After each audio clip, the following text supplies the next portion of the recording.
Au 1er janvier, c'est Malte qui a pris la présidence du Conseil de l'Union européenne pour 6 mois, du 1er janvier à fin juin 2017.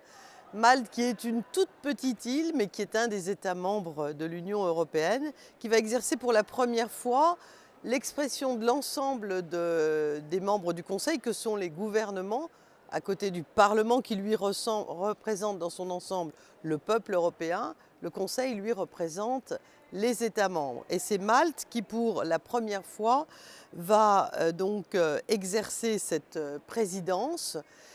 C'est un tout petit pays, plus petit que le Luxembourg, puisqu'il fait 429 000 habitants, avec sa capitale La Valette, et qui va définir ses priorités, comme le font chaque présidence, et organiser l'agenda et le travail de l'Union européenne sous l'égide du Conseil. Évidemment, les priorités seront la première, les flux migratoires, la migration, avec la réforme de Dublin, avec l'évolution du Bureau européen d'asile. Deuxième priorité, continuer d'approfondir et d'avancer, j'espère avec des bottes de 7 lieues, si c'est possible, l'établissement du marché intérieur. Troisième domaine, la sécurité intérieure et extérieure, avec le déploiement du corps de garde-côtes, garde-frontières, texte sur lequel j'ai beaucoup travaillé l'an passé pour mon groupe parlementaire. Et puis aussi, dans le contexte international, avec la prise de pouvoir de M. Trump aux États-Unis, sans doute une prise de conscience de la nécessité d'une défense européenne.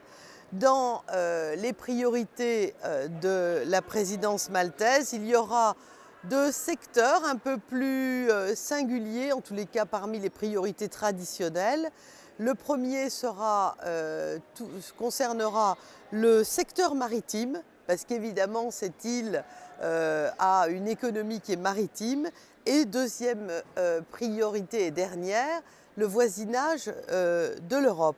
Intéressant parce que Malte entretient des relations privilégiées, séculaires, je dirais, avec les pays du pourtour de la Méditerranée, avec lesquels nous avons à penser, à dialoguer, à concrétiser des politiques européennes dans le domaine des flux migratoires, bien sûr, mais aussi des relations économiques.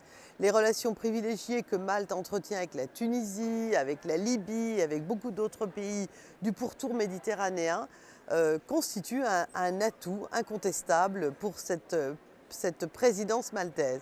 Je lui souhaite bonne chance, je nous souhaite bonne chance, puisque le Parlement travaille évidemment avec le Conseil. Et voilà en quelques mots les priorités essentielles. On aura l'occasion bien sûr de les approfondir à travers des dossiers.